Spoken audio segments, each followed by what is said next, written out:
As a Gen Xer, you're reaching that age where it's time to plan for your financial future. You're also probably at that age where your school days are far behind you. But it's not too late to learn something new. Class is in session. This is the Gen X Wealth Academy podcast with Phil Telpner of Breakout Private Wealth.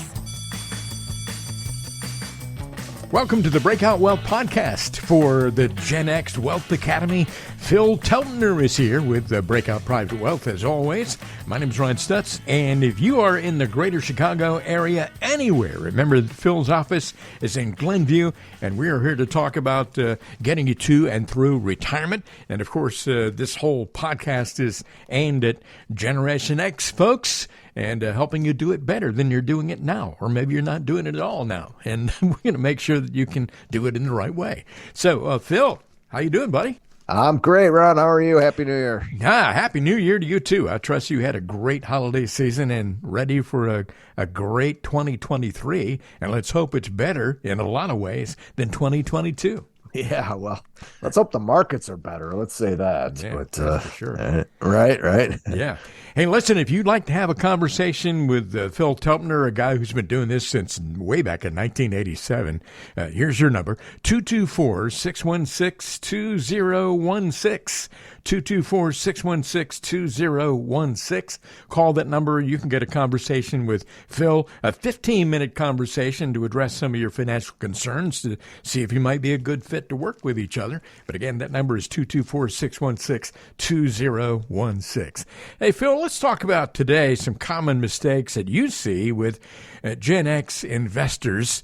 And even if you've been saving your money and investing for a while, it's easy to make mistakes like this.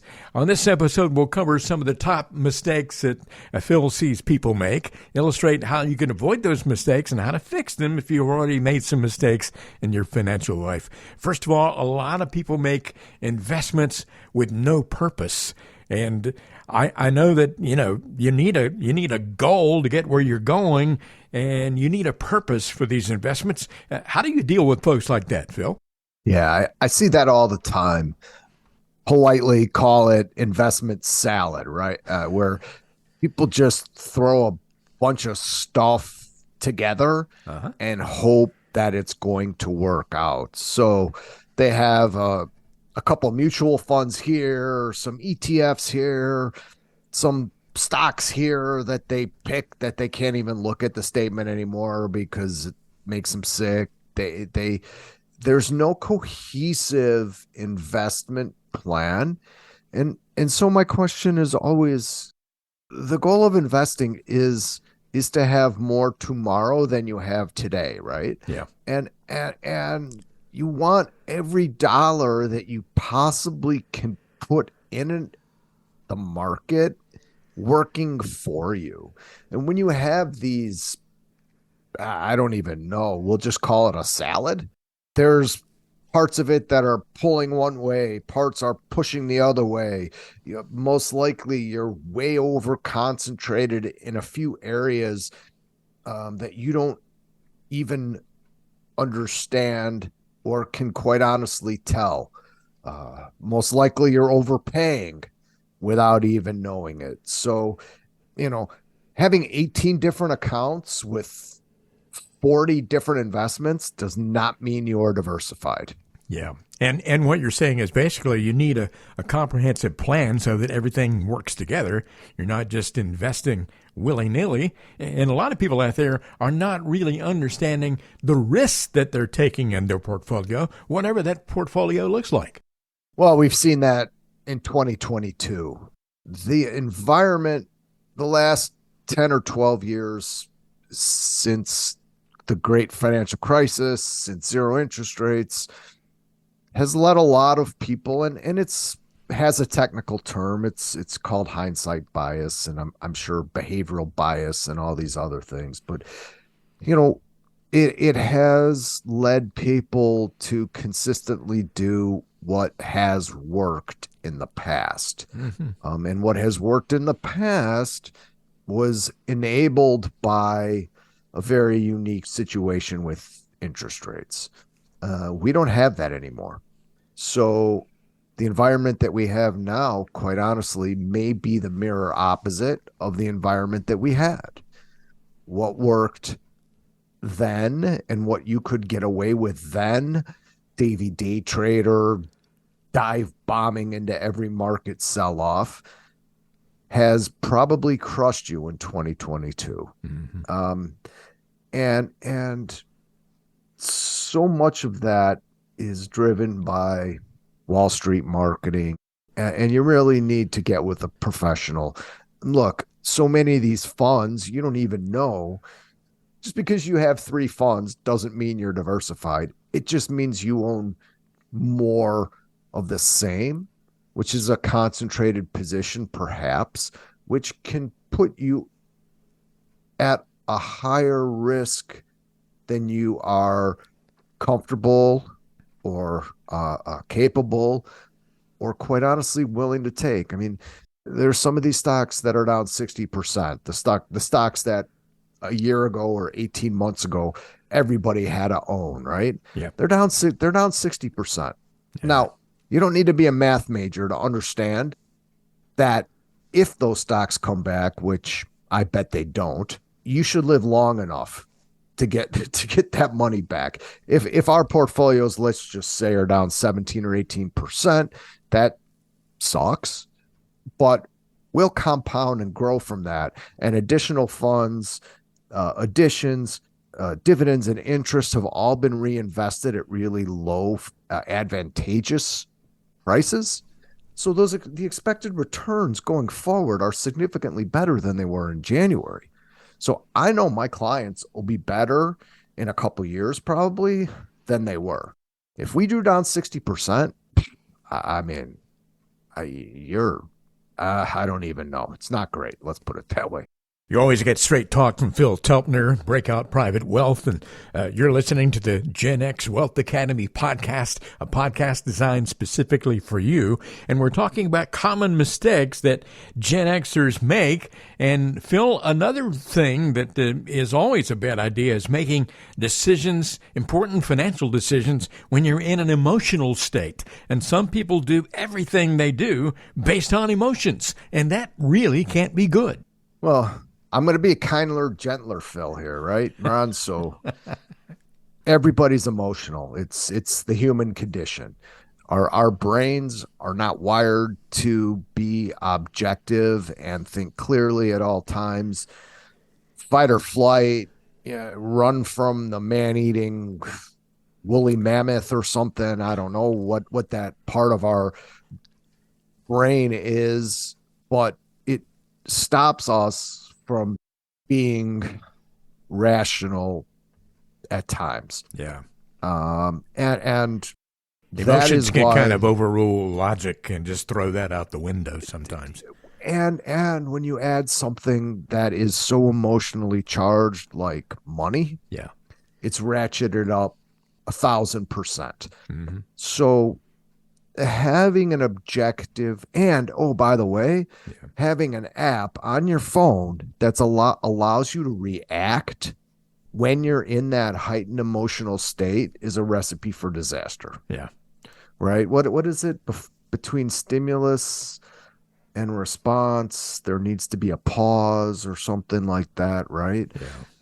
So having an independent third-party advisor that you have a relationship with, that you can reach out to, or hopefully has been reaching out and communicating to you all along. Hey, this is what's going on. This is what we're doing. I know it's going to feel a little uncomfortable. It's really part of what we need to do. I'm here. Let's talk about it. Just knowing that you have somebody there really, really helps. I know that none of my clients will ever feel uncomfortable about shooting me a text or an email or whatever. Can we talk about this? Sure. And that may be the highest and best use, for lack of a better word, of a proper advisory relationship. Make sense? Yeah, sure does. And you need somebody like that to kind of calm you down in certain situations and to look at things logically and look at things from the big picture. We're talking about common mistakes that people make, and especially Gen Xers, Gen X investors. There are some people who do everything they do based on hot tips. And oftentimes when you get a hot tip about a particular stock or whatever the case may be, it's really too late. And you really shouldn't base everything on that. No, you should base nothing on that unless it's material, non-public information, in which case I don't want to know about it, but I just will tell you that that's insider trading and illegal and will eventually end you up in federal jail. Mm-hmm. So if you've got 80% of your plan going the right way and you've got excess money to and there's a lot of people are like that, and it's fine, and you decide that you're going to take 5% of whatever it is and throw it at, I don't even know, pick it, right? Yeah. That's fine. Like I love the markets. I mean, I started, like you said, I'm embarrassed to say, I started in 1987 on the floor of the board of options. I mean, the markets are my life, but I never discourage somebody from getting involved in the markets, but kind of caveat emptor a little bit here. Like, this guy that you're playing golf with doesn't really know anything. Here's something interesting. The big firms, I'll say, and I wish I had my notes, but JP Morgan, Goldman Sachs, blah, blah, blah. They all said that 2022, the S&P would end at 5,000 something. And I think it closed at about 3,800. Mm-hmm. So nobody knows anything. Yeah. And you just need to remember that, right? The goal of investing is to grow and compound your wealth. Emphasis on compound, emphasis on over time, double emphasis on over time. It's not a just add water proposition. It's not a get rich quick scheme. It's a get rich poor scheme, maybe. It's an over time, consistent program. And just like not eating donuts or something. I mean, you got to, you can't just pass on donuts one day and think that it's going to be good, right? You have to pass on donuts every day, every week, every month, every year. Yeah. And it'll pay off. You got to do it consistently. Yeah, that's right. I think you need help. I think you need help to do it that way. And of course, I'm talking my book or my business, but it's pretty tough on your own unless you're a spreadsheet freak, in which case don't call me because we would not get along.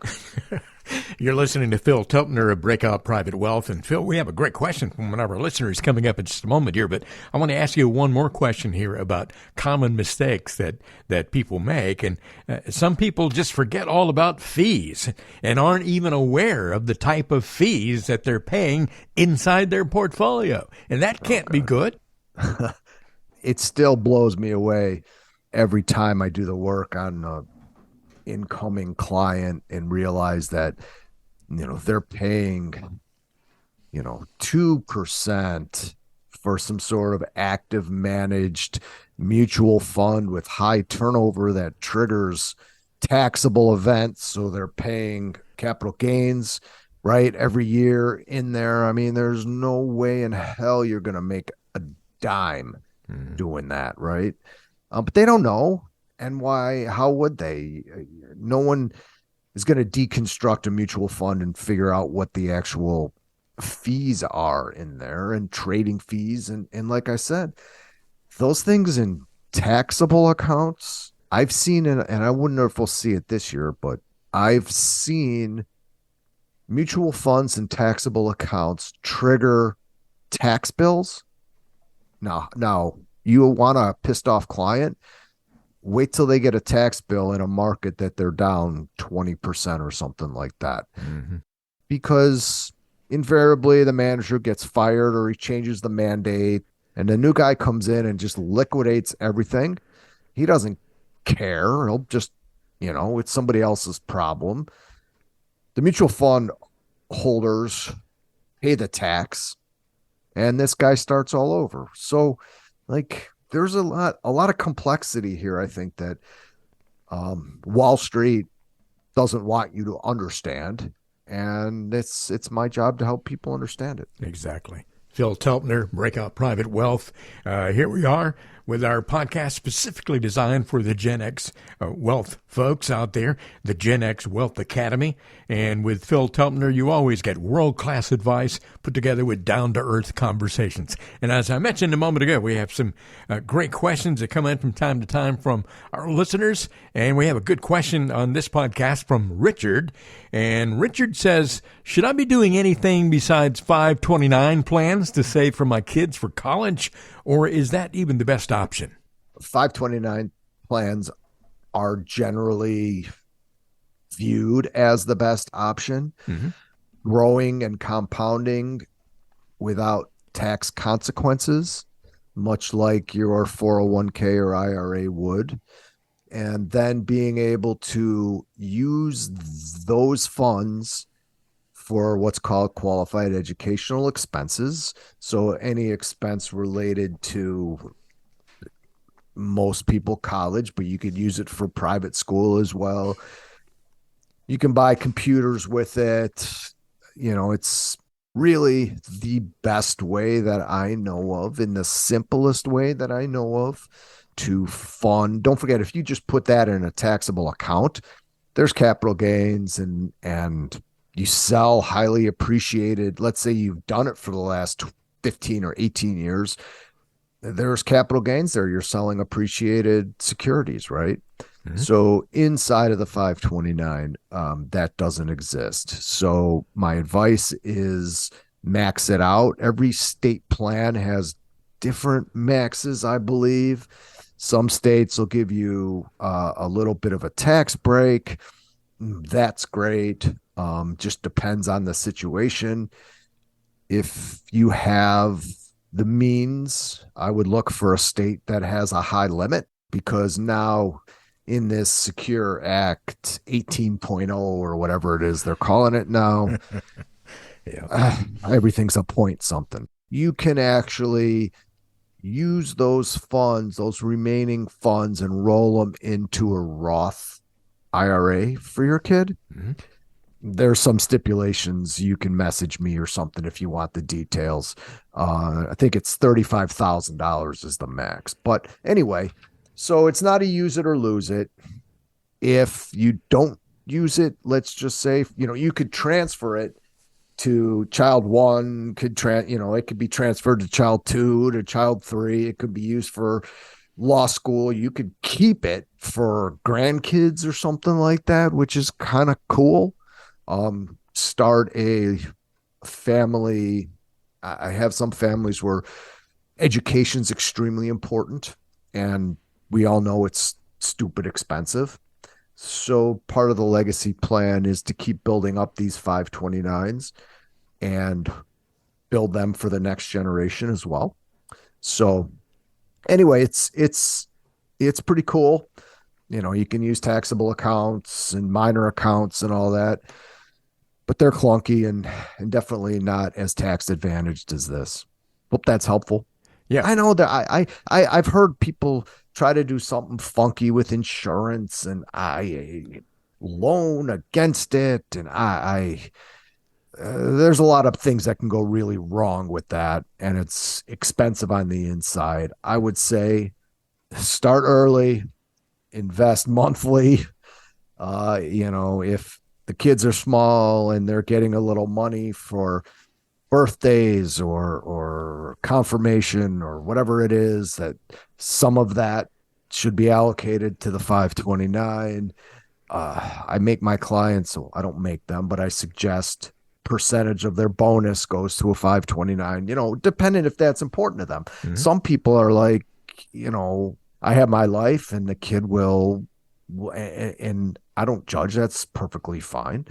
But for a lot of people, education's important, and that's the best way to do it that I know of. Well, Richard, thank you very much for the question and good answer, Phil. If you want to follow up with Phil and have more of a conversation about all that, remember the number is 224-616-2016. We've been talking here about Gen X folks and common mistakes that they make in investing. This is a private community where we will share strategies and answer the questions on the minds of successful Gen X families, free from any kind of a sales focus. Phil is not on here to sell you any products or do any kind of high pressure thing. It's just a conversation about things that should be on your mind. And anything else you'd like to add before we go on this podcast? We covered a lot of good stuff today. I hope people find this helpful. I'm around. LinkedIn's always a good spot to find me. Pretty much anywhere. Text me, call me. It's pretty easy to get in touch with us. But just, I hate New Year's resolutions and all that, but it is there is never a bad time to sit down with somebody and at least see where you're at and see what makes sense. And the beginning of a new year is perhaps a good time for some new beginnings in your life. So just keep that in mind. Number to call if you'd like to reach out to Phil Telpner is 224-616-2016, 224-616-2016. Phil Telpner specializes in ending financial anxiety. All you have to do is listen, plan, and grow with the help of Phil Telpner. Again, the number to call to reach him is 224-616-2016. That is good for a no-cost and no-obligation conversation. I'm Ron Stutz along with Phil Telpner, and you've been listening to the Breakout Wealth Podcast.